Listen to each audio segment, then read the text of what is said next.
start, but we start in Spanish. Por eso vuelvo al español. Es un gran gusto poder inaugurar hoy la segunda día de nuestro Kick-Off Workshop de MESILA. Yo doy la bienvenida a todos que están presentes aquí y sobre todo quiero dar la bienvenida a nuestro querido colega y amigo Carlos Alba, que nos viene desde Berlín. Para dar una keynote lecture hoy en nuestro Kick-Off Workshop. Muy bienvenido, Carlos, de Berlín. ¿Nos oyes, verdad? Sí, ¿Nos te oigo. escuchas bien? Perfecto. Sí. Perfecto, ok. Entonces realmente es un enorme placer verte aquí. Claro que sería mucho más bonito tenerte aquí, pero no siempre es posible y agradecemos las posibilidades tecnológicas para tenerte aquí presente con nosotros, ¿no? Bueno, voy a presentar a Carlos brevemente. Carlos Alba es catedrático e investigador en sociología en el Colegio de México. Y él es investigador principal desde el comienzo de nuestro proyecto MESILA. Tiene el doctorado en Ciencias Sociales de la École des Hautes Études en Sciences Sociales de París, en Francia.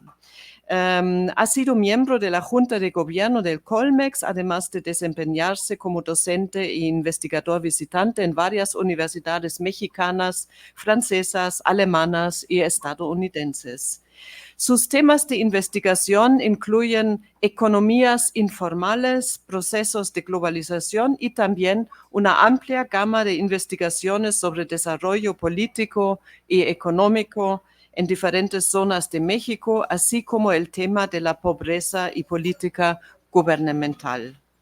Carlos Alba ha sido miembro del Consejo Asesor de varias revistas, como la Revista Mexicana de Sociología, Tiempo de Ciencia en Brasil, Perfiles Latinoamericanos de Flaxo en México, etcétera, y muchas otras. Él fue responsable en México del proyecto interdisciplinario de estudios de doctorado entre espacios, un proyecto de una graduate school que tuvimos en nuestro instituto junto con la Universidad de Potsdam y la Universidad de Humboldt y instituciones mexicanas en la Freie Universität hasta 2019.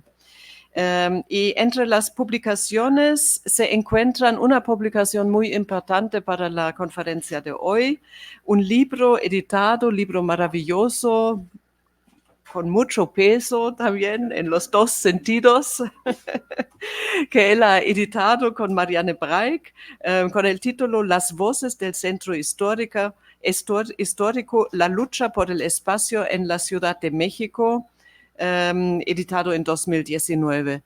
Es un libro sobre el trabajo de campo etnológico, etnográfico que hicieron Carlos y Marianne durante muchísimos años, entrevistando actores, actoras del trabajo del campo informal con las vendedoras en el centro de México. Quien conoce México conoce seguramente esta zona detrás del Zócalo, que es muy impresionante, y eso fue el campo de trabajo para ellos, ¿no?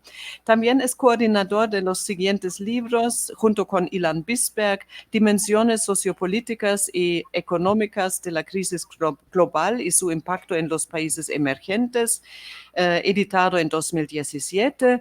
Quiero mencionar aquí otro libro que a mí me impresionó muchísimo. Es un libro editado junto con Randolph Gilbert, Gustavo Vega Cánovas, con el título Haití, Historias y Sueños, Sociedad, Arte y Cultura, Haití, Histoire et Rêve, Société, Art et Culture, editado en 2017. Es un resultado de un trabajo intenso y una relación, sobre todo, muy personal e intensa con Haití. Y ustedes saben que este tipo de libros que muestra también los lados maravillosos del arte haitiano, de la sociedad, y ustedes saben cómo es la situación en Haití, y a mí me parece que este tipo de libros de verdad es muy importante para no olvidarnos de del otro lado de Haití, de la gran historia que tienen, etcétera, y para no solamente ver los enormes problemas que tiene actualmente.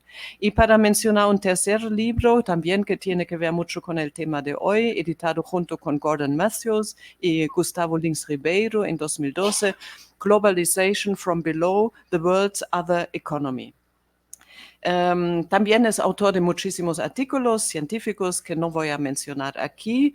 Carlos es, como ya he mencionado, un participante muy activo en nuestros eventos de Mesila, en nuestro proyecto de Mesila, y agradecemos entonces muchísimo su presencia de hoy online desde Berlín. Y aquí quiero mencionar también que el tema de este año, informalidades, informalities, nos ha propuesto Carlos en una situación muy, yo diría casi delicada, inusual, porque fue el primer encuentro personal que tuvimos después de la pandemia en 2021, en la ciudad de Colonia, y ahí surgió como tema, como un posible tema del año, las informalidades que ahora realizamos, hemos retomado y realizamos en 2024. Entonces, también por eso, Carlos, muchas gracias por haber propuesto este tema, y ahora él va a hablar exactamente sobre ese tema que tiene tanta importancia en México, sobre la política en el mundo de la economía popular, entre paréntesis informal, el caso de la Ciudad de México. Carlos, muchas gracias y tienes la palabra. Muchas gracias a ti, Susanne, por tus palabras. Muy buenos días a todas, a todos, a todes. Primero que nada, quiero agradecer a mis colegas de Mesila por su amable invitación a compartir con ustedes algunas ideas y reflexiones que propicien un diálogo y un debate. También quisiera pedirles una disculpa por no haber podido estar de manera presencial en Sao Paulo como yo lo hubiera querido. En esta presentación analizaré la dimensión política de la economía informal, que prefiero llamar economía popular, a partir del caso del comercio en las calles y otros espacios públicos de la Ciudad de México. Quisiera que pasen la diapositiva, por favor, la siguiente. Aquí vemos una gran manifestación popular de comerciantes en la vía pública que están marchando en protesta y en presión para que se libere a Alejandra Barrios, que está presa en la Ciudad de México. Esta es una fotografía de hace 20 años. Ahora quisiera que pasemos a un video breve de 1 minuto y medio. Por favor, a la siguiente diapositiva. Para poner un poco la actitud. Tiene Alejandra Barrios en esta tarde para todos ustedes. Adelante, por favor. Queridos amigos comerciantes del espacio público. ¡Bravo! Amigos panistas, Xochitl, nuestra presidenta, Tahuada, nuestro jefe de gobierno. Aquí estamos después de 50 años de lucha. Sigo de pie y seguiré de pie. Pase lo que pase, me vuelven a meter a la cárcel. No me importa, porque la lucha es social y todos los comerciantes a nivel ciudad, a nivel México, necesitan trabajar.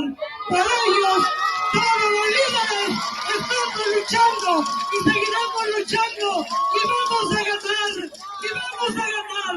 Y le pido a Tahuada y le pido a Xochitl que nos reconozcan, que nos ayuden, que no permiten que nos golpeen, que nos metan a la cárcel, que no violen nuestros derechos humanos.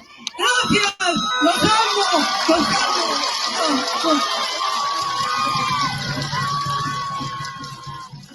Pasamos a la siguiente diapositiva, por favor.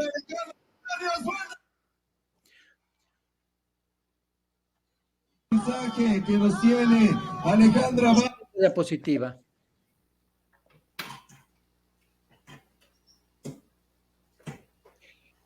Bueno, este video que acabamos de observar es de hace 3 semanas, cuando la líder o una de las líderes principales del programa o de los programas de comercio popular se ha unido a la campaña política que está ahorita en juego en la Ciudad de México y en el país por la presidencia de la República y por la jefatura de gobierno de la Ciudad de México.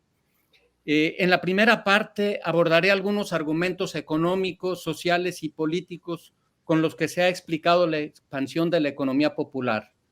En la segunda se examinan las principales semejanzas y diferencias entre pequeños productores industriales y los pequeños comerciantes que venden en los espacios públicos, para mostrar que estos últimos han desarrollado formas de organización propias para defender sus intereses.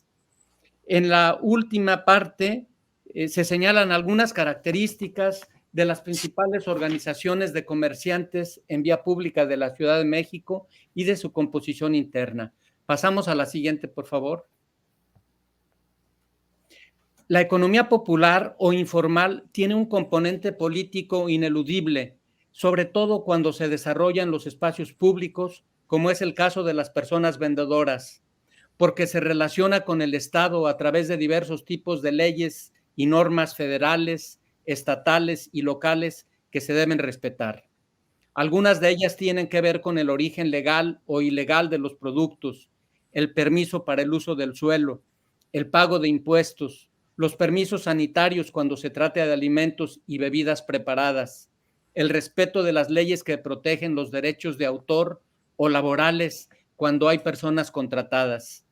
Pero aún si se cumpliesen todas estas regulaciones, la política está presente porque la economía popular se ha convertido en un fenómeno masivo que involucra relaciones comerciales, acuerdos y contratos que, si no se cumplen, pueden llevar a tensiones, conflictos y violencia que necesitan resolverse. En la economía popular hay asimetrías de poder y, por tanto, relaciones y negociaciones no solo mercantiles, sino también políticas. Además, cuando se quiere investigar el funcionamiento concreto de la democracia en América Latina, la economía popular permite incorporar en el análisis la existencia de instituciones sociales y políticas informales muy persistentes y poderosas, como son el corporativismo y el clientelismo. Siguiente, por favor. Sin embargo, la relación con lo político es muy distinta si se trata de acciones de producción a pequeña escala, como la producción industrial a domicilio, que puede realizarse en la clandestinidad, fuera de la mirada del Estado y sus agentes, o son actividades comerciales que exigen desarrollarse en lugares visibles y concurridos. Por lo tanto, los pequeños comerciantes necesitan emprender acciones colectivas y organizaciones para compensar su debilidad económica, que son vitales para defender sus intereses, las que pueden parecer innecesarias para los pequeños productores industriales. Siguiente, por favor.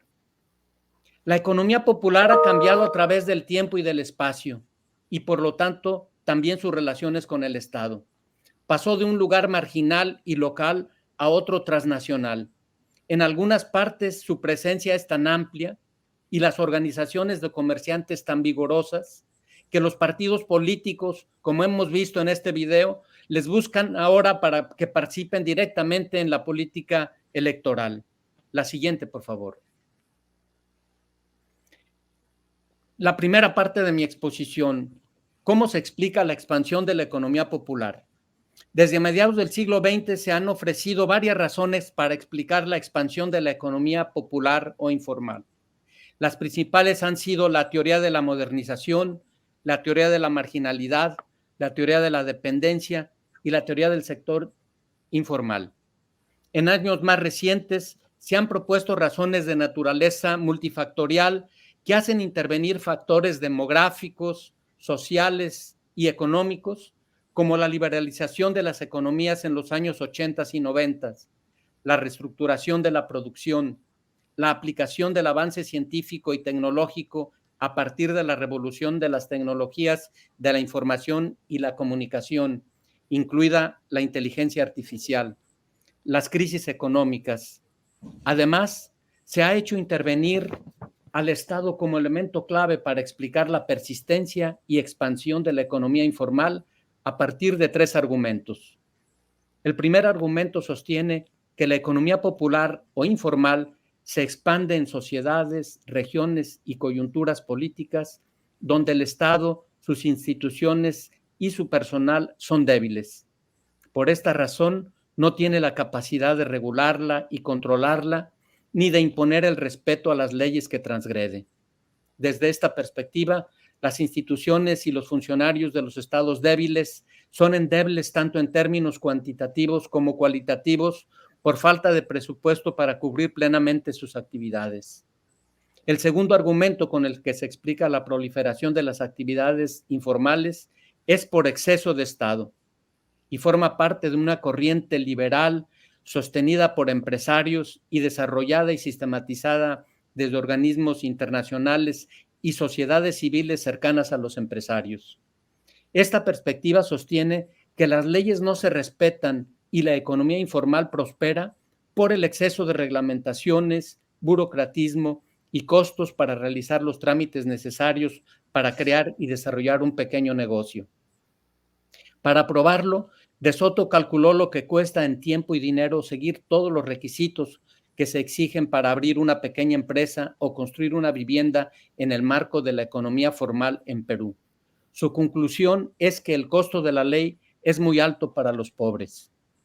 El tercer argumento sostiene que la economía informal se expande por la tolerancia del Estado más que por un problema de incapacidad o de injerencia demasiado grande como regulador de la economía.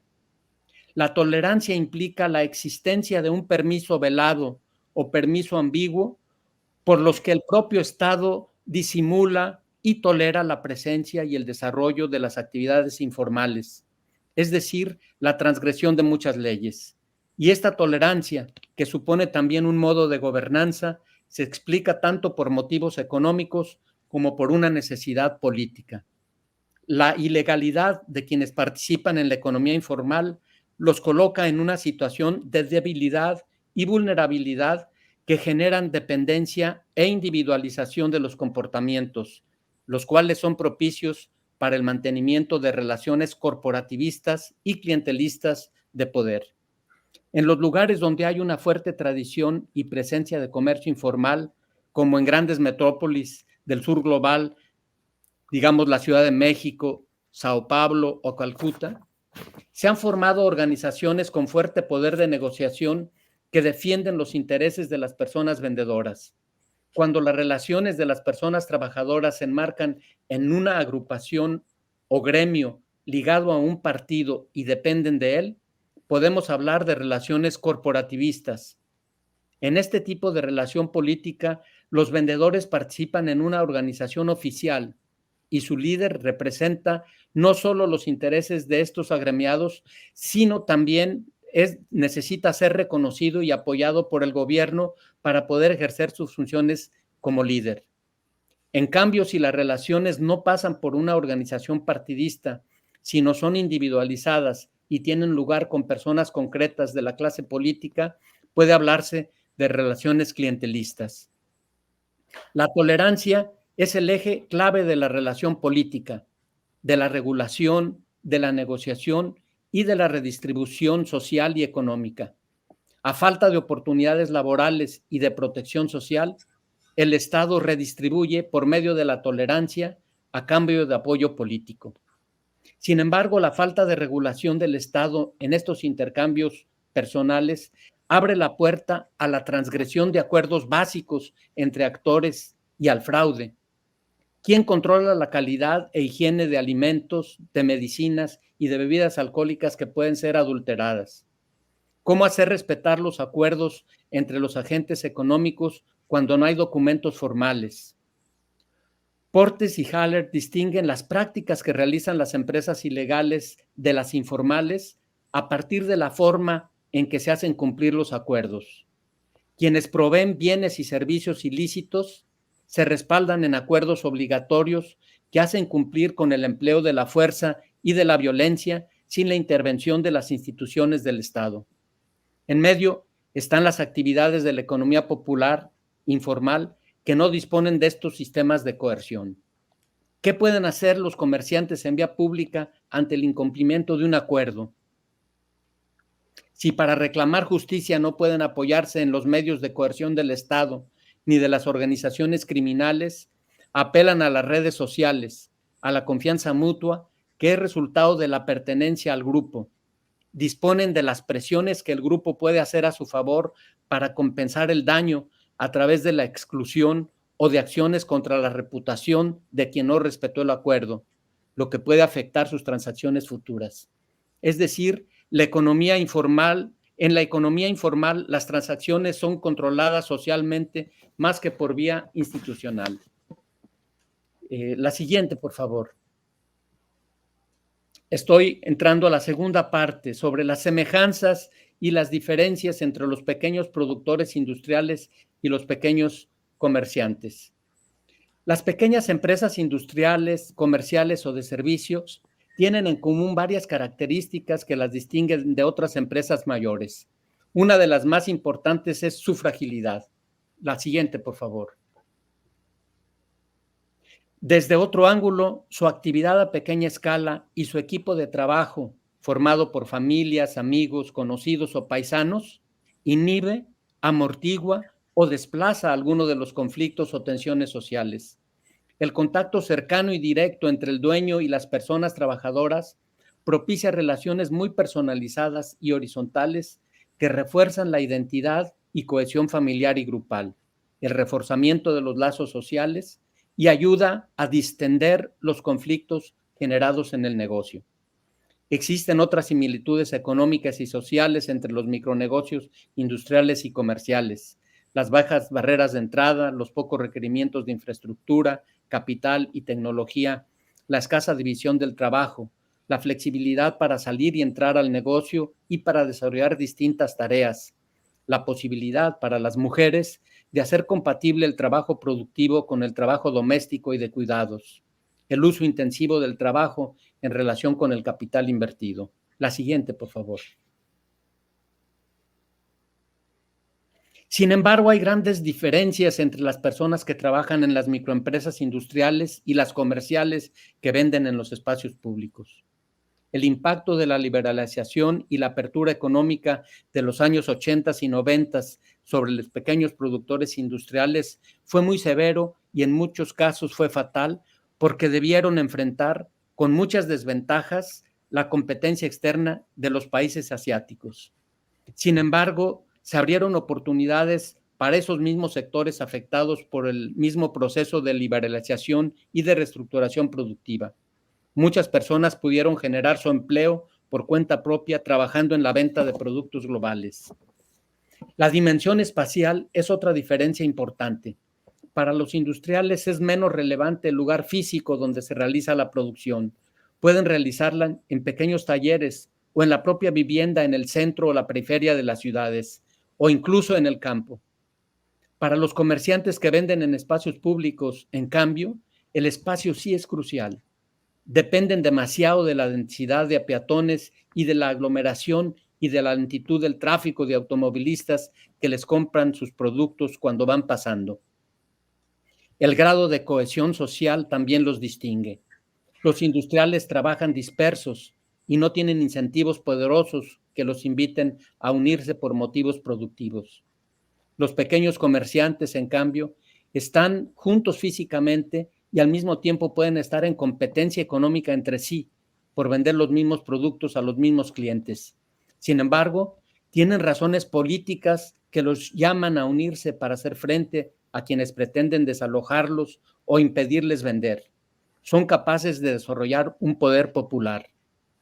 Los pequeños industriales suelen estar políticamente desorganizados debido a su aislamiento físico, su tamaño reducido, su falta de cooperación dentro de la unidad productiva por la escasa división del trabajo y al involucramiento directo de sus dueños en la producción.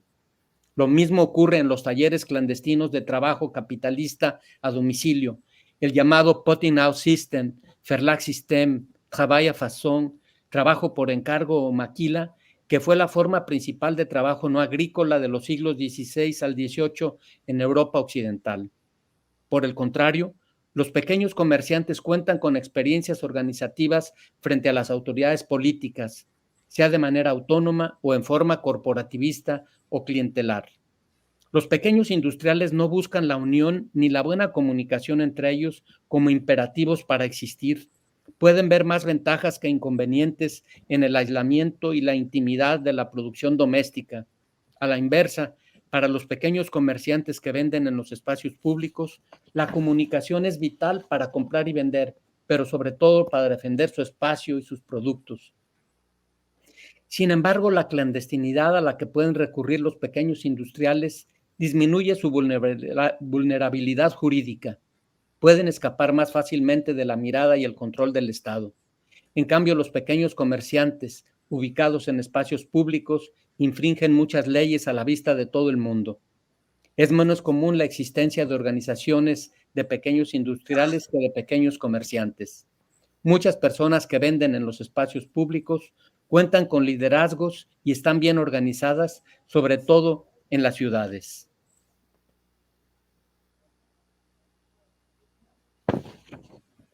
Aquí paso a la tercera parte. Las características, y quisiera, si pueden pasar a la siguiente diapositiva, por favor. Las características de las principales organizaciones de comerciantes en los espacios públicos de la Ciudad de México. Las personas que venden en los espacios públicos de la Ciudad de México infringen varias disposiciones legales en cuanto al tránsito, la salud, los pagos de impuestos, las leyes laborales, su ubicación en lugares prohibidos. Desde muchos ángulos se considera que no cumplen las leyes y eso mismo aumenta su vulnerabilidad. Y sin embargo, están ahí. ¿Cómo consiguen trabajar y vender en los espacios públicos bajo estas circunstancias? Una razón importante es que están organizadas para defender sus intereses. No solo se juntan para enfrentar a los agentes del Estado, también lo hacen por otros motivos.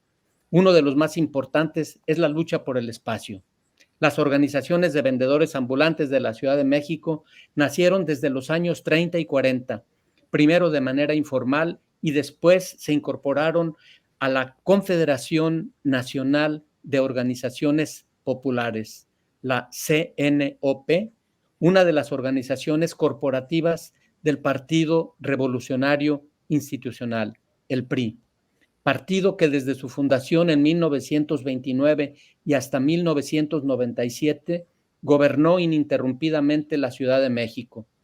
Por lo tanto, las organizaciones de México fueron subordinadas y sirvieron de soporte al partido en el gobierno. Muchos de los liderazgos de las organizaciones del comercio popular de la Ciudad de México son de segunda y hasta de tercera y cuarta generación. En esto podemos ver una diferencia fuerte con las organizaciones de Sao Paulo, que son de primera generación, pero que no hay oportunidad de desarrollar esto. Estos liderazgos apoyaron al PRI en manifestaciones, mítines, marchas y con el voto en las urnas. Algunas de las organizaciones más importantes de primera generación son dirigidas por mujeres. Nacieron como dirigentes en los años 50 y 60 en su lucha contra la policía, antes de la crisis de la deuda de 1982. Por lo tanto, cuando el comercio en las calles no era masivo, ellas sufrieron la persecución y la cárcel. Pasamos a la siguiente, por favor.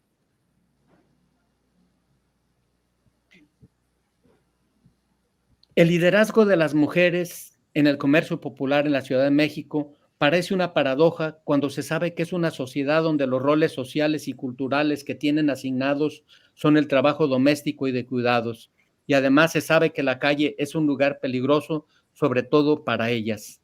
¿Cómo llegan entonces a ser las líderes de grandes organizaciones de vendedores en los espacios públicos? Aquí vemos en esta fotografía a Guillermina Rico, la líder histórica, que tiene un contingente de aproximadamente 10,000 personas y que está rodeada ahí, como ven en la foto, por un grupo de mujeres, el grupo de las comadres. Se pueden señalar al menos 3 razones por la predominancia de las mujeres en los liderazgos. Primero, su peso numérico en el comercio, que junto con los servicios sociales, educativos y de salud, es una de las actividades que les brindan más flexibilidad para atender sus dos mundos laborales.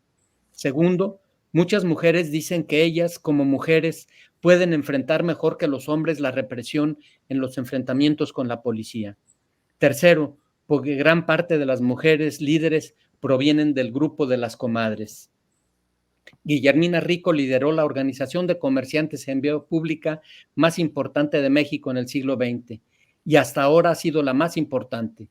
Su organización estuvo basada en el compadrazgo o más precisamente en el madrinazgo, porque esa relación social elegida no está formada por la pareja de un hombre y una mujer, denominada con el sesgo masculino como compadrazgo, sino solo por la mujer. Guillermina Rico fue madrina de bautizo de cientos de niñas y niños. Ella pasó muchos fines de semana en ceremonias en que se convirtió en madrina de bautizos, primeras comuniones, graduaciones escolares y matrimonios en el mundo del comercio popular. En estas ceremonias destacaba el predominio de madres solteras que se incorporaban al trabajo en las calles porque eran el sostén principal del hogar. Este sistema de parentesco social que llamamos madrinazgo fue de gran valor para la líder y para las vendedoras. Para Guillermina significaba un prestigio y reconocimiento social, moral y político que legitimaba y fortalecía su liderazgo. Para las madres vendedoras era una forma de obtener protección, espacio para vender en la calle y empleo para ellas y sus dependientes. Guillermina Rico era muy cercana a las personas excluidas, discriminadas y oprimidas por su condición socioeconómica, étnica, por sus géneros o preferencias y disidencias sexogenéricas. Ella apoyaba especialmente a las madres solteras, las viudas y las mujeres abandonadas. Creó redes sociales y asociaciones civiles y se convirtió en la organización de personas vendedoras en la calle más grande y poderosa de México. Todas estas mujeres y sus organizaciones, después de ser marginales y perseguidas, crecieron ante la llegada de más y más comerciantes y pasaron a ser cada vez más centrales. Y sus organizaciones se incorporaron al sistema político por la vía corporativa a través de la CNOP de la que les he hablado. Desde la calle apoyaron al gobierno a cambio del derecho de vender. Si al principio estas personas fueron negadas y reprimidas, después serían toleradas y cooptadas. Estas mujeres llegaron a dirigir a cientos y en algunos casos, como les de Guillermina Rico, Alejandra Barrios, que acabamos de ver, y María Rosete, a miles de comerciantes en la vía pública. Sin embargo, para el PRD, la nueva clase política en el poder de la Ciudad de México desde 1997, estas organizaciones eran corporativas, dependían del PRI a través de la CNOP. En definitiva, eran adversas. ¿Qué hacer con ellas? La muerte de Guillermina Rico en 1996, un año antes del triunfo del PRD en la ciudad, había dejado un vacío de poder, una crisis por la sucesión y conflictos por el control de las calles entre sus delegadas o segundos mandos, el grupo de las comadres y otras organizaciones rivales.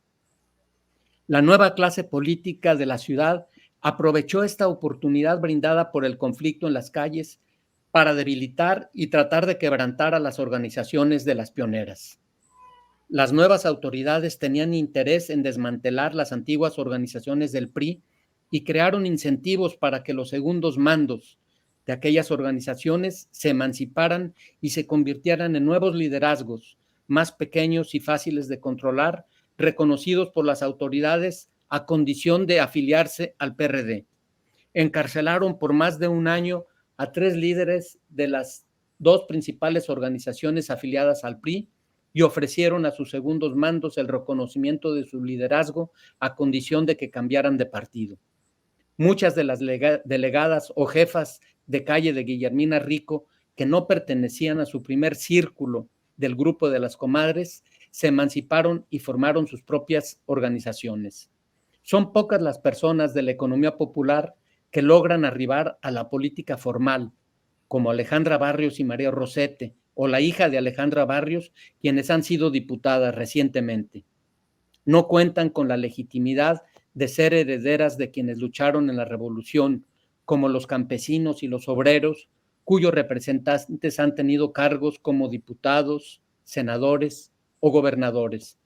Además, en su campo de trabajo cargan con el estigma de los productos que venden, a veces introducidos al país sin pagar impuestos o son copias no autorizadas. ¿Podríamos pasar a la siguiente, por favor? Bueno, aquí tenemos un organigrama de lo que es una de las organizaciones de vendedores, en donde está la líder, la asesora o asesor, ayudantes, un grupo de choque, y luego vienen los delegados que cuentan con vigilantes, con cobradores por el derecho de piso, por las cuotas que deben de pagar las personas vendedoras, y luego vienen las personas vendedoras en la base de esa pirámide. Voy a tratar de describir brevemente a estas organizaciones, a estas personas. Entonces, si pasamos a la siguiente, por favor. La líder o el líder, aquí tenemos a Alejandra Barrios, más joven, hará 20 años, 25 años. La líder o líder, quien tiene la función de servir de bisagra entre dos mundos, el mundo de los de arriba, el mundo político, económico y religioso, y el de los de abajo, los pobres urbanos, los que buscan empleo, los vendedores en vía pública. Sus funciones son organizar, regular y controlar ciertos espacios que no son controlados por el Estado, dar a alguien un espacio de venta en la calle, servir de mediador o mediadora política que evita o resuelve conflictos entre comerciantes, clientes, el comercio establecido y las autoridades, representar a las personas trabajadoras de la vía pública ante las autoridades, brindar asistencia social a las personas del comercio. Por ejemplo, conseguir guarderías y educación básica para las hijas e hijos de las comerciantes, ayudar a tramitar créditos para la vivienda, dar asistencia jurídica a personas con problemas ante la justicia, escuchar y aconsejar a las personas del comercio sobre todo tipo de temas y problemas. Algunos líderes protegen a desempleados y a personas en situación de calle. Pasamos a la siguiente, por favor. Los asesores, generalmente se trata de un varón que es un ex estudiante o egresado universitario, un antiguo funcionario del gobierno, un periodista o una persona proveniente de otros medios de comunicación. Estas personas ayudan al líder a organizar su agenda y sus reuniones, a analizar la coyuntura política y a preparar sus presentaciones y comunicaciones públicas. Aquí tenemos a Armando Sánchez y a otro de los asesores de una de las grandes organizaciones. Pasamos, por favor, a la siguiente. El líder dispone de uno o varios ayudantes, llamados en argot chalanes, que pueden cumplir muchas funciones, como mensajería, chofer, guardaespaldas. Aquí tenemos, por ejemplo, a una líder Chavarría y a uno de sus ayudantes. Pasamos a la siguiente, por favor. Existe un grupo, puede existir, no en todas las organizaciones, pero puede existir un grupo de choque que se forma esporádicamente en algunas organizaciones para defender o conquistar un espacio o para repeler una agresión de otros grupos o de la policía. Ese grupo puede formarse con vendedores de la organización o con personas ajenas que actúan rápidamente ante un llamado del líder. Pasamos a la siguiente. Los delegados o delegadas son los segundos mandos de la organización. Hacen las funciones de líder en un área más pequeña. En la medida en que crece la organización, el líder o la líder necesita confiar el control de una parte del espacio a determinadas personas que tendrán la relación directa y cotidiana con los vendedores y con otras personas de la organización. Pasamos a la siguiente, por favor. Los cobradores o charoleros, que como en las iglesias pasan la charola para recoger el dinero, dependen de los delegados y se encargan de cobrar semanalmente a cada vendedor un derecho de piso.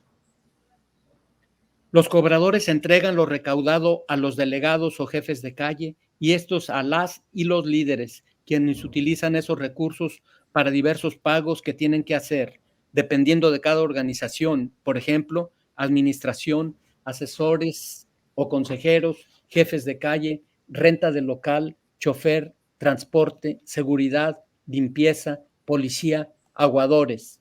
Y aquí vienen los aguadores. Los aguadores, pasamos a la siguiente lámina. Los aguadores son los que dicen aguas, que quiere decir cuidado. Son quienes avisan con silbidos o por teléfono cuando se acerca la policía para que los llamados toreros, porque torean a la policía y la dejan pasar y luego regresan, llamados toreros en la Ciudad de México o ciris en Sao Paulo, un tipo de vendedores que exponen sus mercancías a la venta en el suelo, se retiren un rato mientras pasa la policía. Finalmente, la siguiente gráfica, la siguiente filmina, están los vendedores. Quisiera pasar a la siguiente lámina, por favor. A mis conclusiones. La proliferación de la economía popular, enmarcada en la globalización desde abajo, se ha tratado de explicar en México a partir de la confluencia de diversos factores sociales, económicos y políticos. La expansión demográfica y las migraciones, el estancamiento económico y ensanchamiento de las desigualdades sociales, la liberalización económica, la ausencia, el exceso y la tolerancia del Estado que utiliza las relaciones corporativistas y clientelistas. Las actividades de la economía popular están atravesadas por relaciones políticas formales e informales desde el nivel micro hasta el macro. El Estado tiene poca capacidad de ejercer una regulación formal. Desde un punto de vista fiscal, no controla con eficacia el contrabando o la venta de copias no autorizadas que tienen a Tepito y algunos otros mercados norteños como principales mercados de distribución. Ni logra hacer que se integren a la economía formal y que abran cuentas bancarias en lugar de manejar dinero en efectivo. Desde una perspectiva espacial, no puede controlar la venta de productos en los espacios públicos ni en los medios de transporte colectivo. Desde el ángulo sanitario, no logra hacer cumplir con el registro y el respeto de los reglamentos sanitarios para la venta de alimentos en los espacios públicos. Esta ausencia de regulación oficial o formal no significa que la economía popular sea un caos. De hecho, existe una fuerte regulación social y política de naturaleza oficiosa o informal. Hay reglas del juego no escritas que deben conocerse y necesitan respetarse. La economía popular forma parte del sistema económico global y está articulada a él a través de un sistema social, político y cultural que es local y está basado en las estructuras tradicionales del parentesco consanguíneo y el escogido, compadrazgo y madrinazgo, la familia, las redes sociales y en formas de relación política, corporativistas y clientelistas. Pues esto es todo lo que yo deseaba presentar ante ustedes el día de hoy. Muchas gracias.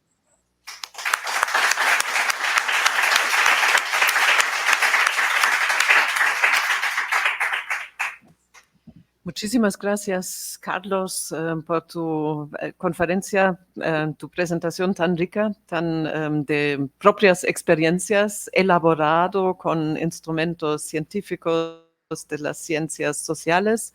Recordamos que eso se basa en una amplia investigación propia, etnográfica, ¿no?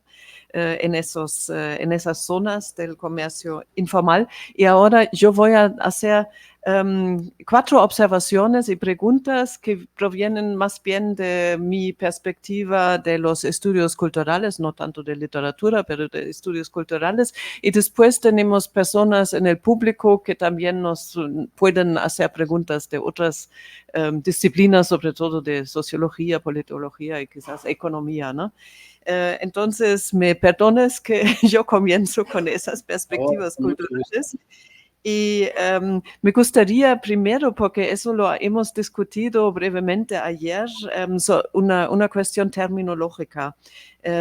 Tú colocaste economía popular entre paréntesis informal. Yo veo aquí que realmente popular e informal está bien entrelazado, si no me equivoco. Y informal, como tú dijiste, de ninguna manera significa caótico, ¿no?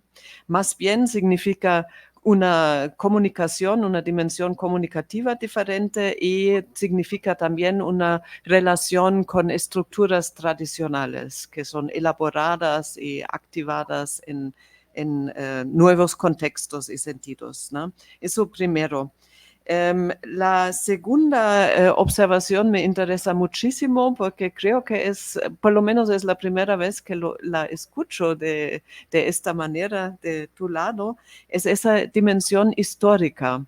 Me interesa mucho porque me estoy preguntando, tú hiciste la investigación actual como una investigación de campo, etnológico, hablando con las personas, pero ¿cómo haces la investigación histórica? La haces, según me parece, mucho a partir de imágenes, de fotografías, de estos tiempos históricos. ¿Cómo se analiza? ¿Qué tipo de fuentes utilizas para saber más sobre cómo fue estructurado este comercio o no estructurado este comercio hace 100 años? Es súper interesante esa conexión histórica, esa perspectiva diacrónica que estableces. Y bueno, eso sería mi primera pregunta sobre la dimensión histórica. Y la otra sería sobre el personaje de Guillermina Rico, que parece que de verdad es casi una heroína popular, para retomar ese término. Guillermina Rico, que incluso la mencionaron en el New York Times, ¿no? Cuando ella se murió. Y me gustaría preguntarte aquí si ella, en tu interpretación, viene en esas dimensiones un poco legendarias, míticas de una heroína popular, como lo eran los héroes populares en los tiempos de la revolución o postrevolución, es decir, hace 100 años. Conectado con lados muy positivos. Ella toma cuidado de las mujeres solteras, de sus niños. Ella es madrina de muchísimos niños. Entonces tiene lazos familiares con una comunidad extremadamente amplia, ¿no? Entonces mi pregunta es, ¿qué posición tendrá Guillermina visto desde este punto de vista histórico en cuanto a la historia cultural, social y cultural de México? El tercer punto es por curiosidad. Me estoy preguntando cómo todo eso es muy presentista, están en su lugar, en su espacio, etcétera. Hay una dimensión mediática. Hay personas en esa comunidad de vendedores que usan los medios como WhatsApp, Facebook ya es muy anticuado, TikTok. Entonces, hay personas que utilizan instrumentos tecnológicos, digamos, muy avanzados, o eso no es tan importante en esa comunidad que funciona de una manera muy presentista en el sitio, en el espacio. Y por último, Carlos, tuvimos aquí en la inauguración una contribución interesante de la cónsul alemana aquí presente, la Frau Hackelberg, que agradecemos realmente mucho, que nos ha dado el honor de inaugurar, de participar en la inauguración. Y ella retomó, y eso también le agradecemos mucho, eso retomó nuestro tema de una manera de contenido y destacó cómo es importante hablar sobre las informalidades, sobre todo desde el punto de vista económico, político, pero ella dijo también en inglés, pero la informalidad comes with a price. Y ella mencionó lo que tú también trabajas, es la cuestión de la salud, la limpieza, la seguridad social, desde el lado del Estado es la cuestión de los ¿no? Taxes, ¿no? De los impuestos, etcétera. Hay un precio para vivir la informalidad, por supuesto, pero yo, por curiosidad, me gustaría preguntarte, porque lo mencionas en un momento en tu artículo, uno de los precios altos que hoy en día quizás tienen que pagar es la intrusión del narcotráfico. quizás nos puedes decir algo más, porque yo no dijiste mucho más sobre eso, pero yo me puedo imaginar de que esta influencia puede ser muy destructiva en esa comunidad y en la informalidad, en ese mercado informal. Bueno, es todo de mi lado. Ahora, no sé, ¿quieres contestar inmediatamente o vamos a tomar otras preguntas? Como tú me digas, yo... Como yo tuve 4 preguntas, quizás respondes y después tomamos Me nuevas parece perfecto. preguntas. Bueno, primer lugar, sobre el asunto del término informal popular, yo creo que tenemos la gran ventaja de utilizar el término informal porque más o menos entendemos a lo que nos estamos refiriendo cuando decimos informal. Sin embargo, el uso del término informal me parece que tiene problemas.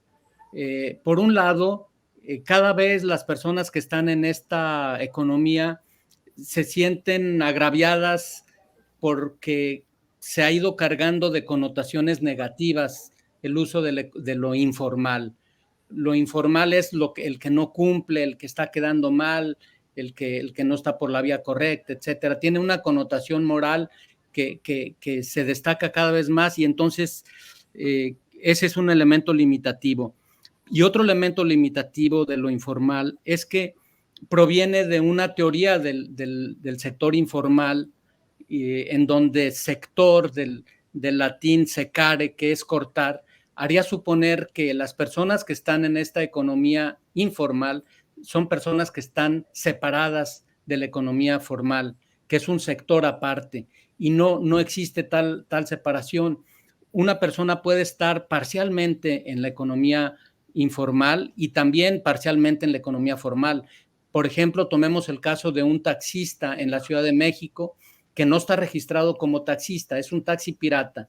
Es informal porque no está registrado y no paga su licencia como taxista, pero por otro lado consume gasolina que paga impuestos. Entonces está con un pie en lo formal y con otro pie en lo informal.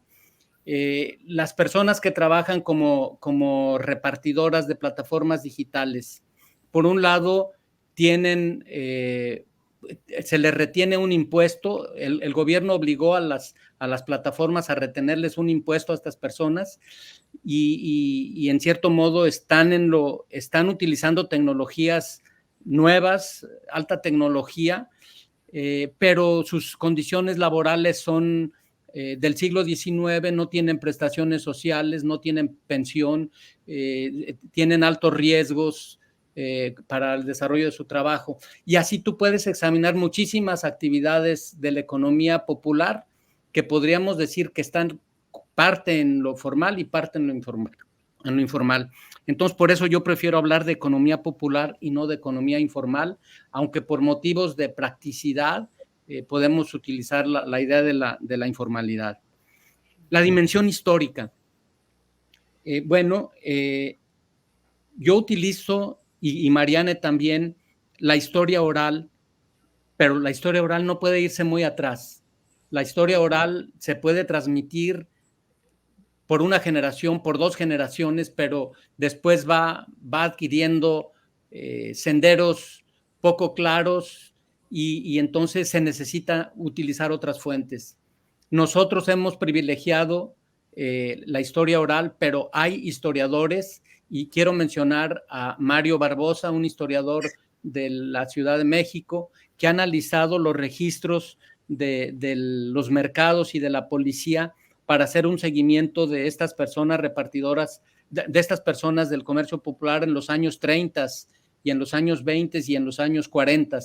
Entonces nosotros aprovechamos ese conocimiento de los historiadores como especialistas para digamos, enriquecer las perspectivas de las personas que entrevistamos nosotros. Por supuesto que utilizamos la iconografía y todo lo que esté disponible para hacer estas interpretaciones, pero nos basamos también para considerar 100 años atrás los estudios que se han hecho por parte de especialistas en historia. Guillermina Rico sin duda es un personaje legendario ya. No tuve oportunidad de conocerla porque ella murió en el 96. Yo no me había interesado en este tema en esa época, y nosotros cuando entramos al estudio de estos temas ya había muerto ella, pero afortunadamente pudimos entrevistar a muchísimas personas que la conocieron, a sus hijas, a sus hijos, a sus nietos, a muchas de sus comadres, a personas del comercio popular que les son muy agradecidas, y todo mundo habla de ella como la jefa. Le tenían un gran respeto y un reconocimiento por su entrega, y su liderazgo era un liderazgo carismático muy importante y muy impresionante, ¿no? Por ejemplo, una de las personas que aparecen en el libro que escribió Marianne y que yo colaboré también es Rafael Tarín. Tarín es un niño de la calle, un delincuente que se dedica a robar, a drogar, y no sabemos qué otros delitos se le imputen, pero el hecho es de que estuvo en la cárcel muchas veces.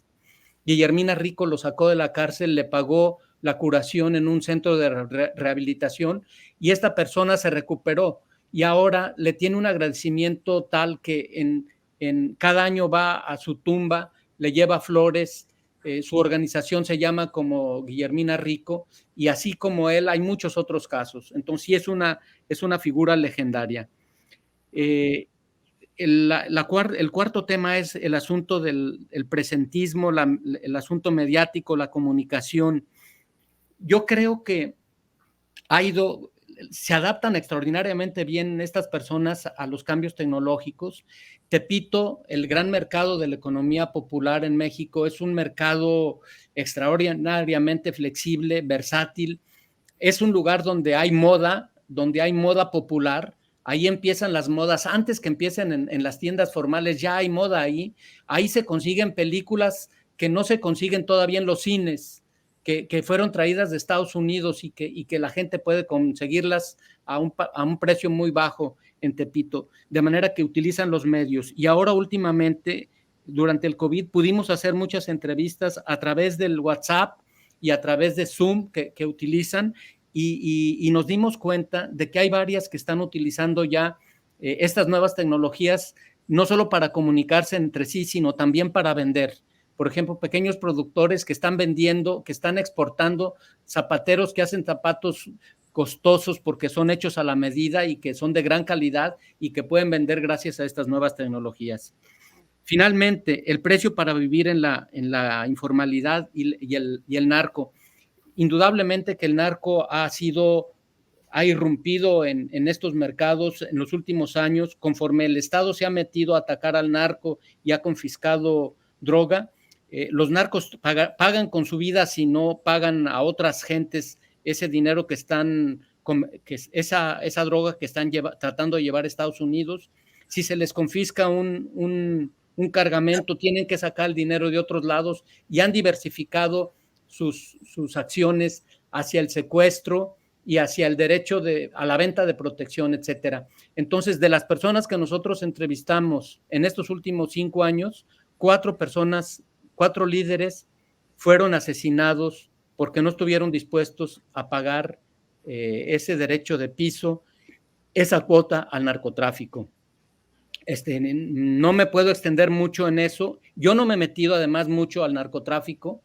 Tengo un colega de Francia que se ha metido mucho, pero él va y luego se regresa a Francia y tiene gran libertad de movimiento, pero es muy difícil hacer un trabajo etnográfico sobre un tema como ese. Entonces yo he tratado de no meterme mucho y mantenerme en la ignorancia.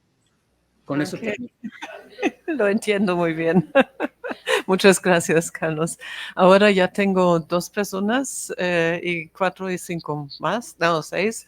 Entonces comenzamos con Marcial y voy a escribir los... Marcial. Ya, después, ¿quién?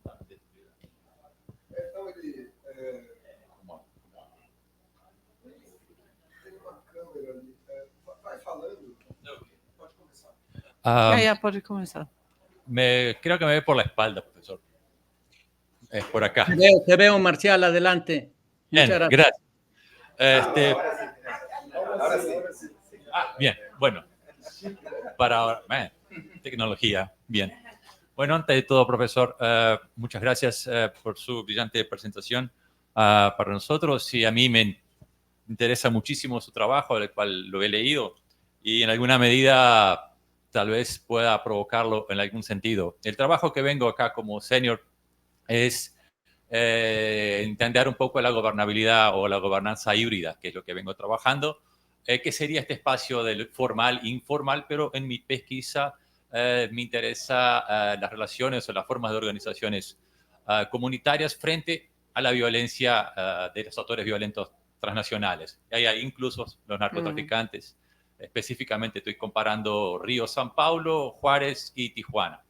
Entonces, cómo la gente vive bajo la violencia y se organiza bajo la violencia. El tema que me parece muy interesante, que su trabajo es justamente discutir el concepto de la informalidad, ¿no? Y esto, y me parece muy instigante cuando usted propone justamente la idea de la economía popular o la idea del tema, del concepto popular, al contrario de lo informal, porque estoy plenamente de acuerdo. En América Latina, de un modo general, esta división de formal e informal es absolutamente disfuncional por lo mismo. Porque si pensamos en el caso de Brasil, más del 60% de la fuerza de trabajo vive en la informalidad. Esto para decir un dado estadístico bastante común y corriquero. Pero específicamente, cuando tomamos estas organizaciones comunitarias o de trabajo o de economía popular, en casos acá, por ejemplo, si usara mi trabajo, mis pesquisas como ejemplo para conversar con usted, en Río, San Paulo, no hay posibilidad de pensar estas organizaciones de economía popular sin considerar las organizaciones criminales o de las asociaciones entre los grupos criminales y el Estado. Había un secretario de Seguridad Pública de Río, muy chistoso, pero tenía frases muy buenas, que se llamaba Helio Luz. Decía, en los años 90, decía que no hay crimen organizado sin la participación del Estado. O sea, el Estado está siempre. Mismo la ausencia es presencia. Entonces, es una paradoja, pero ahí hay que pensarlo al mismo tiempo. Y mi pregunta para usted sería bastante directa, porque en el caso de San Paulo tenemos el primer comando de la capital. Entonces hay un acomodo entre la violencia, que es baja en San Paulo comparada con Río. En San Paulo las tasas de homicidio son de 6, 5 por 100.000 habitantes, porque hay un acomodo entre el primer comando de capital y el Estado. En Río, como no hay un acomodo tan preciso y una competición por el mercado y la venta del uso del espacio, tenemos tasas de homicidios por 29 por 100.000 habitantes. O sea, 5 veces San Paulo, más o menos. Entonces, la pregunta que le dejo es como una provocación. ¿Podemos pensar que hay una justa posición entre normas formales e informales para que esta vida comunitaria y esta economía popular subsista? O sea, hay un acomodo, hay un espacio de negociación necesario entre los actores formales y los actores informales, y que entonces creamos este espacio medio gris, que es donde la vida realmente tal vez ocurra. Gracias. Bueno, muchas gracias, Marcial. Quizás quiero decirles que pongan preguntas un poquito más breves porque son muchas personas que quieren preguntar. La segunda pregunta, sí. Ya. Carlos, ¿va a ser una pregunta en portugués? Sí. Lentamente, despacio. Sí. Tá bom. Dá para me ouvir assim? Tá Sí. bom. ¿Quién pregunta? Ah, meu nome é Vanessa. É que não dá para ver. Vanessa. Muy bien, Vanessa, adelante, por favor. Eu queria perguntar 3 coisas. Primeiro é que eu fiquei muito impressionada com o nível de organização dos comerciantes que você descreveu na Cidade do México. Porque aqui no Brasil, apesar da gente ter um contingente muito grande de trabalhadores informais e comerciantes em específico, a gente não tem nada parecido com o nível de organização que você descreveu. No Rio de Janeiro, existe uma liderança popular que chama Maria dos Camelôs, que tem algum certo nível de repercussão, mas não tem uma base social nem próximo do que você descreveu da Guilhermina Rico. Então, eu queria que, se você pudesse, que vocês apresentassem a sua visão de quais foram as condições específicas sociais e históricas do México que permitiram esse nível atual de organização dos comerciantes e informais. A segunda questão é sobre a diferença, um aspecto que você fala, que é a diferença entre o pequeno produtor industrial e a diferença entre o comerciante no que diz respeito à questão espacial.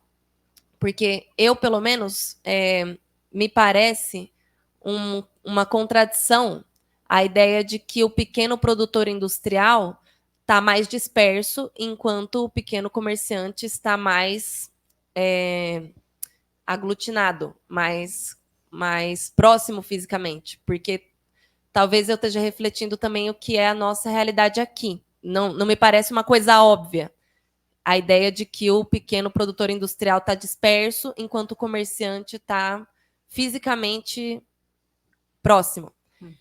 Então, eu queria, se você pudesse, que desenvolvesse também essa questão. Por que há, na sua percepção, mais dispersão do pequeno produtor industrial? É porque são indústrias pequenas? O que faz com que haja essa dispersão?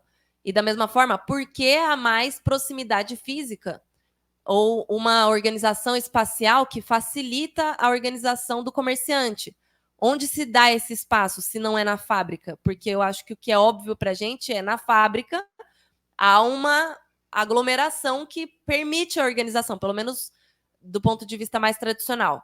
Então, se isso não existe, no caso do comerciante, o que é esse espaço? É a rua? Queria que você desenvolvesse essa ideia, por favor. E a terceira questão, que eu achei muito interessante também, é isso que você fala sobre o protagonismo das mulheres na organização política. E aí me veio a questão, uma dúvida, sobre como se dá, qual é a sua percepção sobre a inclinação política dessas mulheres que têm protagonizado a mobilização da categoria de comerciantes informais na Cidade do México, porque a sua pesquisa, pelo que eu entendi, também pega os últimos anos, né, os anos mais atuais, e a gente tem vivido um cenário de polarização na América Latina, em que, aqui no Brasil, pelo menos, existe um evidente recorte de gênero com relação aos sujeitos que inclinam para um extremo ou outro. Concretamente, no Brasil, nas camadas mais jovens, há uma inclinação dos homens jovens à extrema-direita, enquanto as mulheres jovens mais à esquerda. E aí fiquei curiosa de saber também se, na sua percepção, há uma inclinação política por parte das mulheres que são organizadas politicamente no movimento de comerciantes.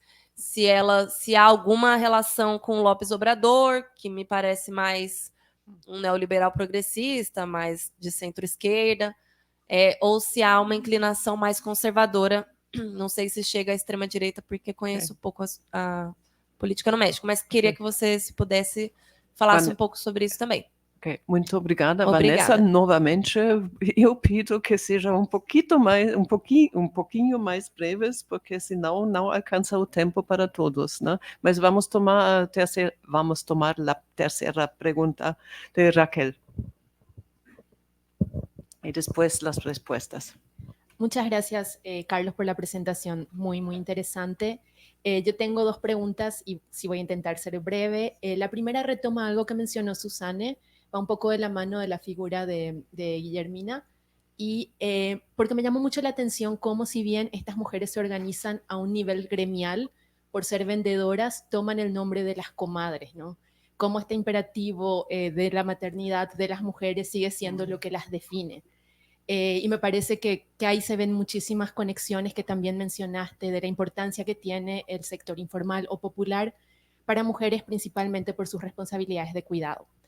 Entonces, mi pregunta acá sería si en tu experiencia actual, pero tal vez también en los relatos de la historia oral, ¿hay alguna demanda también hacia el Estado de guarderías? Mencionaste brevemente que ellas se organizan para eso, pero me gustaría saber si son demandas directas al Estado, si son demandas a nivel local, al gobierno nacional, o si más bien hay un nivel de organización para los cuidados más comunitario y en ese sentido más informal, en el sentido de que no está institucionalizado.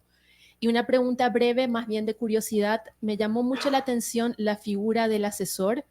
que parece ser el único agente externo, externo al mundo del comercio popular informal que mencionaste, que no son ellos vendedores, no están ellos en las calles, pero también la dimensión de género, son los únicos hombres que aparecieron con fuerza.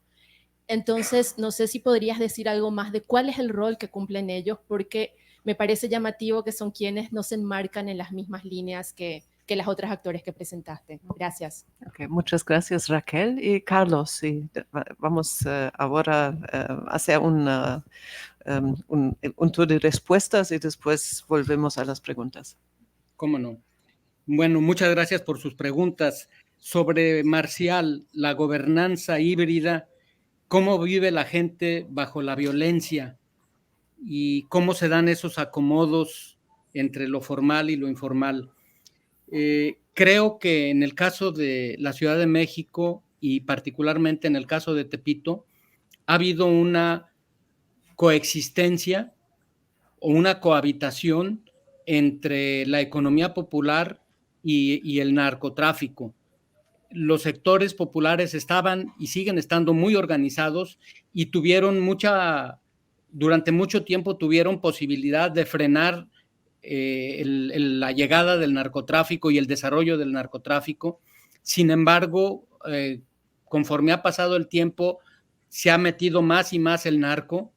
Incluso algunas gentes de Tepito se han ligado al narcotráfico, otras han resistido, y es tan fuerte la economía popular en esta región, en esta localidad, que ha llegado ya un segundo cartel, el de Jalisco Nueva Generación, y ahorita la pugna y la violencia fuerte es entre estos dos carteles, disputándose los espacios de la economía popular.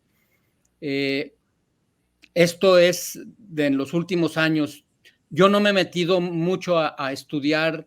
Cuando les pregunto a las personas sobre estos temas, no les gusta hablar, no quieren hablar, y a veces el medio para informarse de esto es la prensa, y nosotros no utilizamos mucho la prensa, sino vamos directamente a las fuentes, y esas fuentes no son accesibles, no quieren hablar de esto, y yo he acompañado a mi colega del que les hablé, y cuando hablamos de estos temas dicen, sabemos algo, pero no queremos hablar de esto. Entonces, desgraciadamente no puedo responder a fondo la pregunta, pero sé que en el sector formal hay empresarios que están vinculados del sector formal, que están vinculados a la economía de la droga, y que al paso del tiempo van saliendo y se descubre su vinculación, ¿no? Eso es lo que yo podría decir. Sobre las preguntas de Vanessa, el grado de organización, bueno, creo que sí hay varias diferencias entre las organizaciones de Sao Paulo y de la Ciudad de México. Tuve la oportunidad de hacer algunas entrevistas acompañado de varios colegas, entre ellos Carlos Freire de la Universidad de Sao Paulo. Estuvimos haciendo una serie de entrevistas a líderes y lideresas de Sao Paulo, y ellos nos dijeron, recuerdo yo muy bien a la señora de Oliveira, que nos comentó que en Sao Paulo no hay liderazgos de segunda generación, todos los liderazgos son de primera generación, es decir, los liderazgos son nuevos. Esta es una diferencia grande con México, que tienen ya cuatro generaciones en liderazgos. Guillermina Rico es hija de Susana, que tuvo un pequeño liderazgo, pero ya era líder. Después de Guillermina estuvo su hija Silvia, que falleció hace 2 o 3 años y que era tercera generación. Y después ahora está su hijo Julio Ramos Sánchez Rico, nieto de Guillermina y bisnieto de Susana. Este tipo de liderazgos hereditarios no existe en Sao Paulo, y la razón que me daba la señora de Oliveira es que durante la junta militar hubo una represión muy dura contra el comercio popular y que no se permitía por ningún modo la organización. Entonces son grupos organizados más jóvenes, aunque las personas ya sean de edad avanzada. Pero sí hay varias organizaciones del comercio popular en la ciudad de Sao Paulo. Está, por ejemplo, la organización de Maya, la señora Maya, que se encadenó para que la policía no se la pudiera llevar, y tenemos entrevistas con ella. O está el Alemão también, otro de los líderes. Hay un conjunto de organizaciones en Sao Paulo, probablemente, nomás que no se conocen estas organizaciones y la prensa no se mete mucho no se sabe a través de la prensa de esto, pero si se va al comercio popular y se empieza a investigar, van apareciendo y se van configurando estas organizaciones. ¿Cuáles son las principales diferencias entre estos liderazgos de Sao Paulo y México? Bueno, yo señalé ese, pero hay otros varios. Es mucho menos importante el aspecto religioso en Sao Paulo que en México. En México, muchísimo gira en torno a la religiosidad, a la Virgen de Guadalupe, a la fiesta de los santos patronos, etcétera. El madrinazgo en México es con personas no familiares, porque tiene un interés también social más allá de lo familiar, mientras que los padrinos y las madrinas en Sao Paulo son familiares. Esta es otra diferencia, ¿no? Bueno, eso es lo que yo podría decir sobre esas organizaciones. Sobre lo del espacio. Bueno, el espacio, si queremos ver la diferencia entre lo industrial y lo comercial, simplemente tratemos de localizar una industria, tratemos de localizar a un productor industrial y luego a un vendedor. Pues nos va a costar muchísimo trabajo encontrar al industrial, porque el industrial trata de esconderse, o su patrón o patrona trata de esconderlo por muchas ventajas que tiene, y se ha dado un proceso de ruralización, de alejamiento de los lugares visibles, porque estamos hablando de pequeñísimas empresas de 3, 4, 5 personas que están trabajando, o hasta menos, ¿no? Entonces, por eso están dispersos, ¿no? No me estoy refiriendo yo a talleres más grandes donde sí hay una concentración, sino estamos hablando de negocios muy, muy pequeñitos, ¿no? Las mujeres, el tema de las mujeres. El tema de las mujeres y luego el asunto político, ¿por quién votan? Bueno, creo que en el mundo de la economía popular, las filiaciones ideológicas y políticas son débiles y el pragmatismo es muy fuerte. Lo que les interesa a las personas es que les den acceso de venta, que les permitan vivir de lo que ganan vendiendo en la calle. Si un partido es de derecha, van a votar por ese partido. Por ejemplo, en el video que presenté hace un momento de Alejandra Barrios, ella está apoyando al PAN, a un partido de centro derecha. Otros apoyan al PRI y otros apoyan a Morena, y va a depender de quién tenga más posibilidades de acceder al gobierno, pero quieren estar con quien esté en el gobierno que les permita trabajar. Son pragmáticos y no tienen tanta fuerza ideológico-política, ¿no? Sobre las preguntas de Raquel, Guillermina Rico, las comadres, las demandas hacia el Estado, las demandas de estas personas son hacia el gobierno de la Ciudad de México principalmente, y hay diferentes tipos de demandas. Por ejemplo, durante el temblor del 85 hubo muchos edificios dañados en el centro histórico.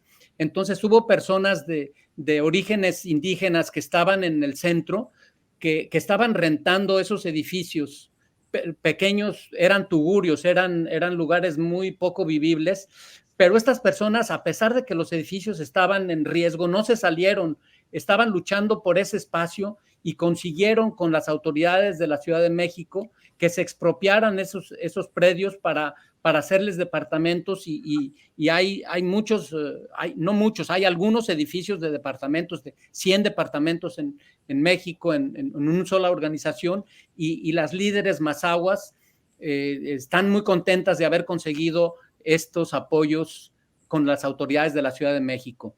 Han conseguido también guarderías para las hijas de las personas vendedoras. Lo que no han conseguido y que no saben cómo es el asunto de la salud, el trabajo de cuidados, no, como que las desborda esa imposibilidad de tener la protección para accidentes, para curarse, etcétera. Hay un campo muy importante de trabajo en ese lugar, ¿no? Finalmente, lo del asesor, es muy de acuerdo con tu observación de que son puros hombres, puros machos en estos puestos. Sin embargo, empieza a haber mujeres asesoras. Históricamente fueron solo hombres, pero ahora la asesora principal de María Rosete, que es la segunda líder más importante, que es de Tepito, la asesora es una mujer, estudió ciencia política, tiene una maestría y la asesora bastante. Entonces yo creo que está cambiando esto, pero sí, son gentes más bien varones. Algunos sí han provenido del sector popular y fueron incluso vendedores en algunos casos, ¿no? Bueno, pues esto es lo que yo podría comentar a sus preguntas, pero me dejan mucha materia para investigar. Muchas gracias, Carlos. Tengo 4 preguntas más aquí. Primero, dices tu nombre, por favor. Bom dia, meu nome é Isadora. Peço desculpas também, vou fazer minha pergunta em português e vou tentar ser breve. É ainda sobre a questão do protagonismo feminino, porque a sua apresentação tocou num ponto que me interessa bastante, que é essa pergunta de, em contexto de profunda desigualdade de gênero, como se explica uma liderança majoritariamente feminina para no contexto do comércio informal. E isso deu 3 explicações, sendo a madrinhagem, né, o comadrio, a outra sendo que o comércio informal, a flexibilidade faz com que haja mais mulheres nesse contexto, e a terceira, que é que eu queria pedir para você expandir, explicar um pouco mais. Se eu entendi bem, você tinha mencionado algo a respeito de estar melhor adaptada para lidar com a repressão policial. E eu queria entender exatamente qual é essa adaptação especial que essas mulheres têm para lidar com a repressão policial. Tengo a Ina. Muchísimas gracias. A mí me gustaría saber si hay un rol y un papel importante de la cooperación internacional y de ONG, quizás internacionales, en este campo. Y no lo pregunto porque me gustaría que tienen un papel interesante, sino porque, bueno, en otra vida, desde hace 25 años y en otros países, América Central, Nicaragua, Guatemala y El Salvador, hice un estudio para la GTZ en el campo de lo que se llamaba la MIPYME, la micro, pequeña y mediana empresa. Y allá en ese tiempo, en esos países, hubo un montón de donantes de cooperación internacional y de ONG que estaban trabajando en ese campo, tratando de organizar a la gente y de hacer diferentes cosas. Y por eso me interesa mucho si en México también eso es el caso y que hay, bueno, si hay un rol de esas organizaciones en lo que planteaste. Muchas gracias. Muchas gracias. ¿Cómo Ina? se llama? Por favor, no retuve su nombre. Yo soy Ina, soy Ina. fellow aquí ahora. Gracias. Muchas gracias. Ina. Y yo tuve una pregunta atrás. ¿Alguien quería hablar? Sí. Gracias, Carlos. André, mucho gusto escucharlo siempre. Lo que te quería preguntar, desde lo que hablaste sobre el liderazgo de esas mujeres en la historia del comercio popular en México, es si podemos a partir de eso pensar o teorizar quizás sobre una variedad de relaciones que los liderazgos establecen con el Estado. Porque lo que ya contestaste es parcialmente que, bueno, son muy pragmáticos en la selección de los partidos, pero pensando también en la experiencia de São Paulo y en la experiencia de quizás Buenos Aires con las saladas, se puede ver que a veces esos liderazgos actúan más en confrontación al Estado y a la política municipal, local.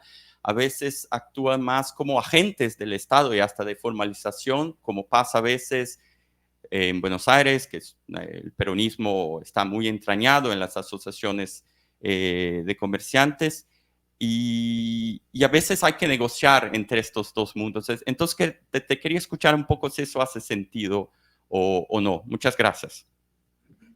Ok, muchas gracias, André. Vamos con esas 3 preguntas. Carlos, a ti. ¿Cómo no?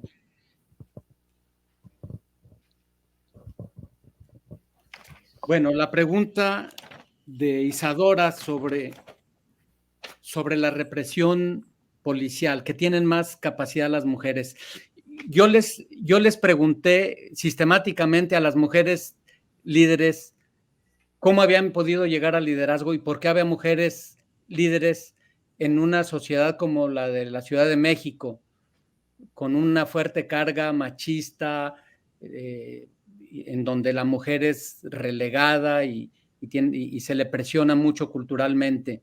Y ellas me han respondido que así como la mujer es discriminada y se le presiona desde ciertos ámbitos domésticos, en el espacio público la policía no las ataca como a los hombres. Si las mujeres están por delante, la policía no las ataca, la policía es más, digamos, se puede confrontar más, ¿no?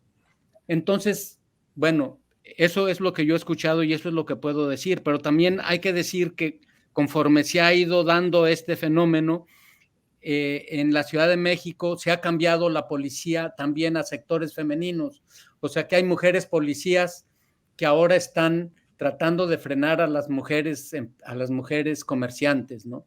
Se utiliza a otras mujeres para poder ejercer esa forma de violencia legítima, si se quiere decir así, ¿no? Violencia vertical. Eso es lo que yo podría decir sobre como posible explicación.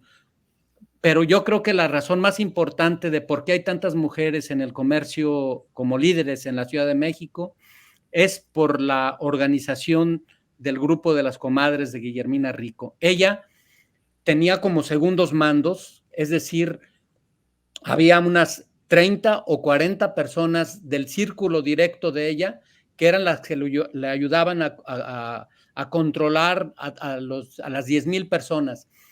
Y esas 30, 40 personas, la inmensa mayoría eran mujeres que ella seleccionó como ayudantes, madres solteras, la mayor parte de ellas. Entonces, cuando ella muere, los liderazgos, ellas ya tenían el control y el conocimiento de ciertas calles, de ciertas personas, etcétera, ¿no? Entonces, se facilitó que se pudieran mantener en los liderazgos por el hecho de haber sido los segundos mandos de Guillermina Rico. Eso no ocurrió en Sao Paulo, ¿no? En Sao Paulo es más difícil que las mujeres puedan, digamos, prosperar en la misma cantidad, porque tienen que competir también con los hombres, mientras que en México no había segundos mandos hombres casi en este grupo de las mujeres, ¿no? Eso es lo que yo podría comentar.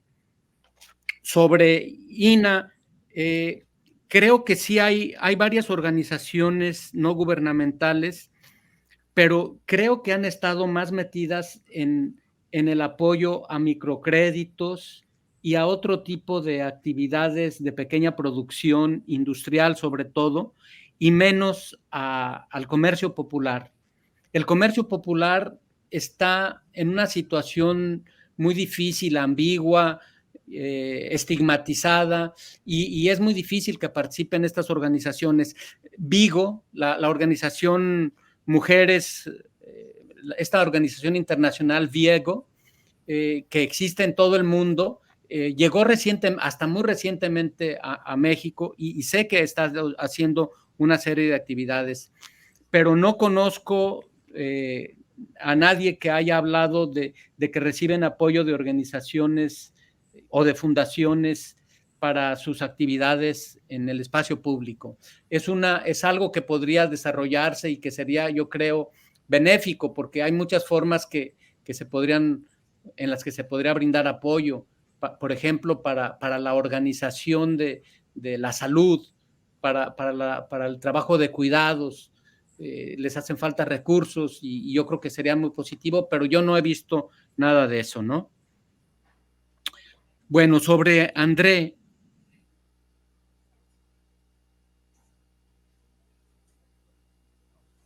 creo que las organizaciones se mueven, tal como lo describes, André, por un lado de confrontación, pero por otro lado también de apoyo, ¿no? Durante muchos años, cuando estuvieron todas las organizaciones afiliadas al PRI, eran totalmente de apoyo. Había poca confrontación, pero conforme hubo la división de poderes real en México, unas permanecieron en el partido oficial, que era el PRI, y otras se pasaron al PRD, y entonces empezaron la confrontación fuerte con el gobierno, que llega a golpes y a sangre, ¿no? Entonces creo que hay los dos, hay confrontación y hay apoyo. Pues esto es lo que yo podría comentarte, André. Okay, muchas gracias, Carlos. Y tenemos más una, una vuelta de preguntas. Yo tengo ahora a Krista. Oi, tudo bem? Acho que também vou falar em português, né? Muy bien. Sou Krista, também fellow aqui. E o que me interessa, na verdade, assim, abordar e pensar a informalidade, principalmente essas microempresas ou indústria caseira, do ponto de vista da cadeias globais de valor, ou circuitos globais de capital. Então, acho que isso poderia ser abordado de várias perspectivas, mas eu acho que é uma perspectiva bem interessante, que vem da tradição de Rosa Luxemburgo, de marxismo mais heterodoxo, e que tem se dado hoje em dia sobre a discussão sobre a acumulação primitiva como estrutural e contínua dentro do sistema capitalista. E assim, e quem se tem dado, debate que se tem dado hoje em dia para pensar relacionalmente formas de exploração e formas de expropriação. Né? Nesse sentido, a América Latina, ou dos países periféricos, setor informal, assim, sempre foi lado ou parte estrutural e importante do mercado de trabalho. Então, exatamente, e assim, Massimiliano Tomba, por exemplo, marxista italiano, ele tem pensado como o Estado, como seus mecanismos extra-econômicos de coerção, de suas formas de regulação ou não regulação, eles servem para criar espaços de expropriação, né? Expropriação de espaços de expropriação, criação de categorias, espaços geográficos, onde não existem regulamentações de trabalho, e nesse sentido que capital, por exemplo, procura esses espaços onde se pode diminuir o valor do trabalho. Então, uma forma exatamente de diminuir a regulamentação, ou não, espaços onde não tem regulamentação, e também nessas indústrias caseiras que você pode, é possível delegar ou transferir uma responsabilidade para as famílias, por exemplo, custo de supervisão, reprodução nos espaços caseiros. Mas essas pequenas indústrias e indústrias caseiras não deixam de ser vinculados às cadeias globais de valores, assim, tipo das indústrias têxteis, por exemplo. Então, de que maneira eles são espaços onde capital pode extrair maiores proporções de, digamos, mais-valia, lucro. Então, essa seria a minha pergunta. Ok. Krista, Alain, por favor. Alain, a próxima pergunta. Buenas tardes, profesor. Me encantó tu ponencia y yo, en la verdad, voy a intentar en portuñol aquí, pero mi pregunta tiene mucho que ver con la pregunta de Krista. Estoy convencido de que es mejor hablar en una economía popular que en una economía formal. Pero creo que ese popular, bueno, el concepto de economía tiene más que el sentido de popular.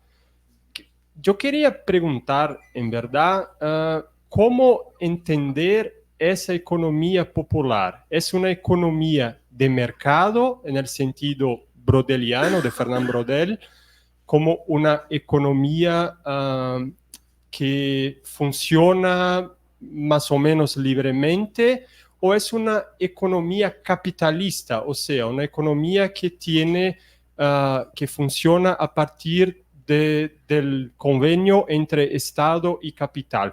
¿Cómo ves esa economía? Sabemos que es popular, pero hablaste que era una economía integrada al sistema internacional, pero ¿cómo definirla mejor? Muchas gracias.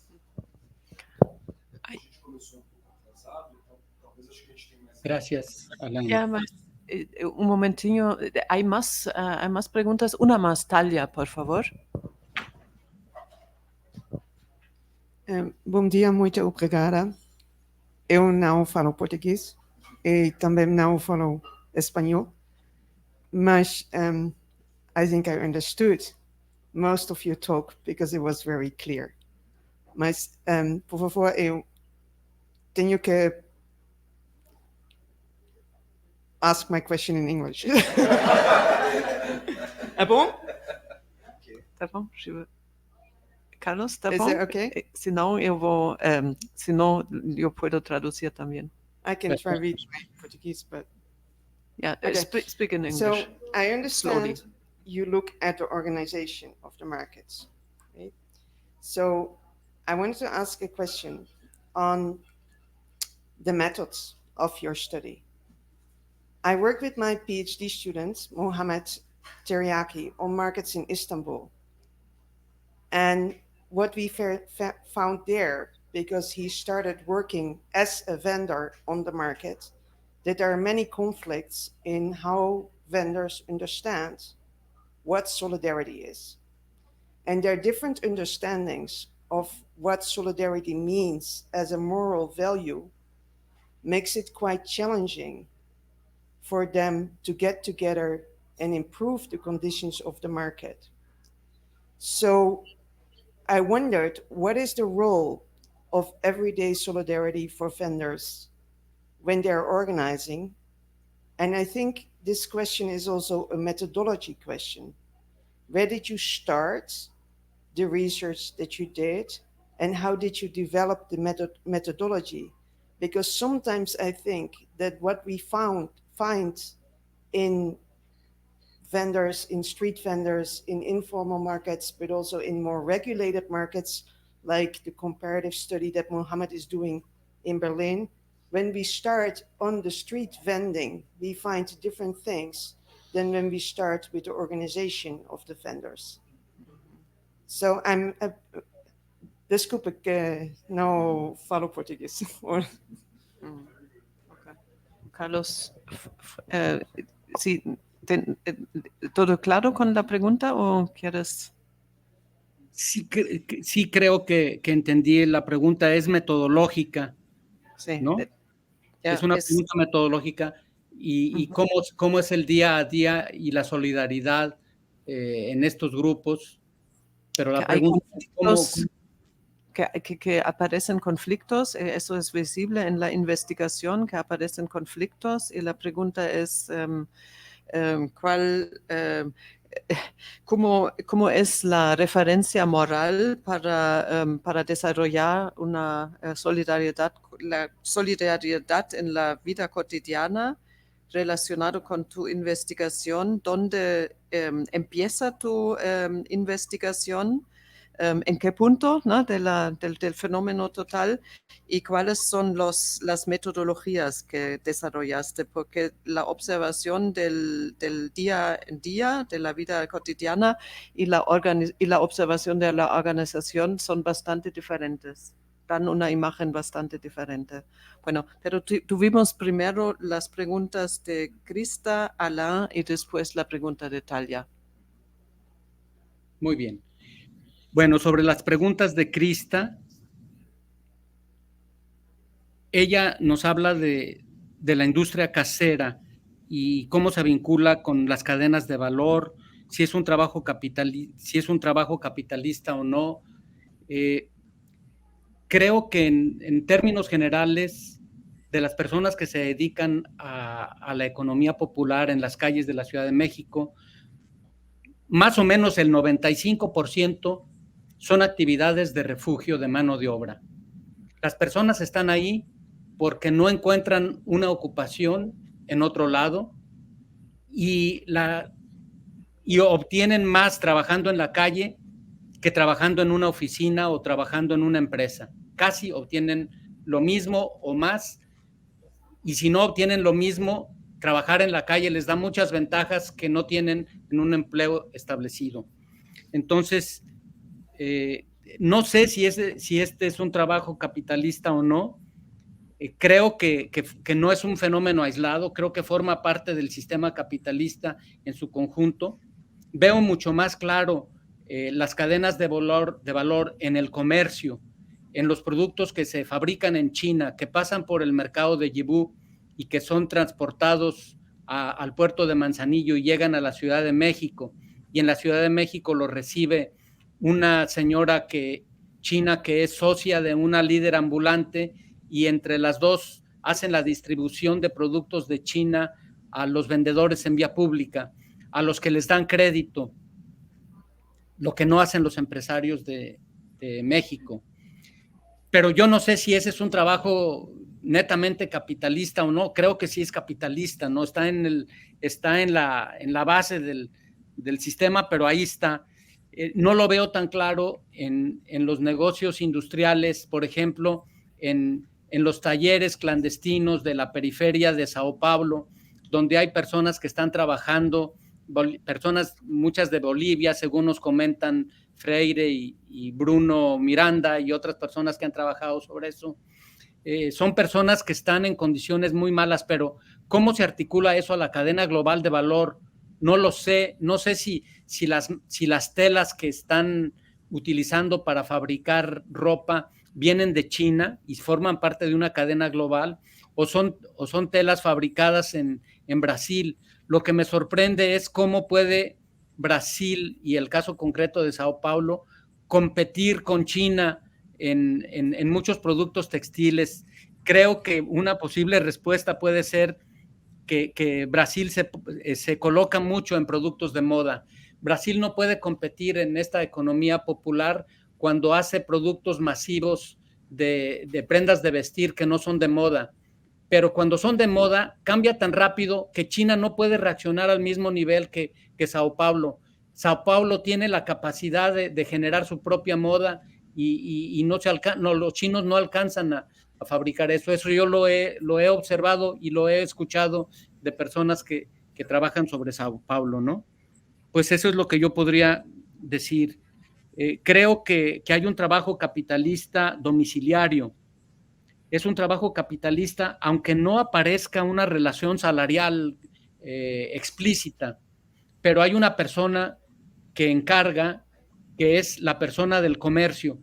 No es un industrial, sino es un comerciante o una persona encargadora que encarga este producto, el sistema Putting Now System o el Verlag System o el Travail à Façon, que encarga el producto a una o a dos o a tres mujeres que van a estar trabajando con ese producto, y la persona que lo encarga les da parte del financiamiento, puede incluso financiar la tecnología, no necesariamente, pero puede financiarla, y al final les paga por pieza, por el producto terminado, ¿no? Podemos decir que ese es un trabajo capitalista domiciliario, ¿no? Es un trabajo analizado por Marx, basado en Bianchi, sobre estos trabajos en Lyon y estudiado mucho también por Max Weber en economía y sociedad, ¿no? Bueno, eso es lo que yo podría decir bueno, esta está ligada a la pregunta de Alan sobre la economía popular. No tengo más elementos para responder a Alan. Me deja la pregunta, pero tengo que investigar sobre esto, ¿no? ¿Hasta qué punto es una economía popular y en qué consiste? ¿Cuáles son sus características? En relación con la pregunta de Thalía, yo no me metí a hacer ventas directas para ver, como le han hecho varias personas que hacen investigación, para sentir, para tener la investigación encarnada, digamos, desde la propia experiencia vital, pero sí he acompañado a muchas personas en su trabajo. He estado en muchas reuniones con personas de la organización, en sus juntas, y he hecho sobre todo, lo que he privilegiado es la entrevista. Sí he hecho encuestas, digamos, he hecho un par de encuestas a un número considerable de personas, más o menos a 500 personas del centro histórico, para tener volúmenes de información y hacer comparaciones, pero finalmente me he convencido de que desde mi perspectiva es mucho más fructífero, en mi caso concreto, hacer análisis a partir de entrevistas a profundidad y de reconstrucción de historias de vida que a través de la aplicación de cuestionarios, ¿no? No quiero quitarle el valor al trabajo estadístico de los cuestionarios, y eso permite hacer comparaciones, medir, evaluar, comparar ciudades, etcétera. Con la entrevista y con los otros métodos es menos posible eso, pero permite llegar a otras cosas que yo no llegaría a través de las entrevistas. ¿Perdón? No, entonces hubo una pequeña interrupción. Bueno, simplemente diría que el método que yo privilegio es la entrevista a profundidad y las historias de vida, que las reconstruimos a partir de muchas entrevistas a la misma persona, para ver la situación de la persona, no en el momento, sino que lo que daría una encuesta, sino todo un proceso, la persona en su contexto, y en un contexto de coyuntura y en un contexto diacrónico de largo plazo, de dónde viene, qué movilidad ha tenido, a qué se dedicaban sus padres, ¿no? Cuáles son sus itinerarios laborales, qué expectativas tiene a futuro, qué le gustaría que hicieran sus hijas y sus hijos a futuro, etcétera, ¿no? Bueno, ese es el tipo de trabajo que hemos hecho, sobre todo trabajo de entrevista, ¿no? Ok, muchas gracias. Tenemos tiempo para una última pregunta, si las hay, pero ya tuvimos muchas preguntas. Estamos muy puntuales. ¿Hay una? No. Entonces, Carlos, te agradecemos muchísimo tu presencia, tu presentación, las respuestas tanto personales como exhaustivas sobre tu investigación, sobre tus conocimientos de científicos sobre el fenómeno. Entonces, también quiero agradecer mucho las preguntas aquí en la sala y sí, muchas gracias por haber estado con nosotros aquí, ¿no? A Carlos. Yo soy quien les agradezco muchísimo su tiempo y sus preguntas.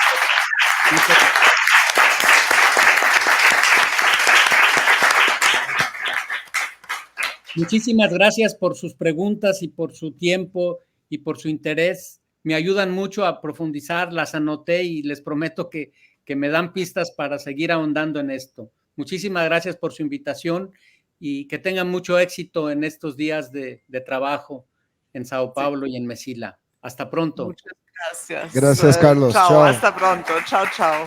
Chao. Chao, Carlos. Fue un placer verte. Un placer, Samuel. Qué gusto en verte. Hasta Muchos luego.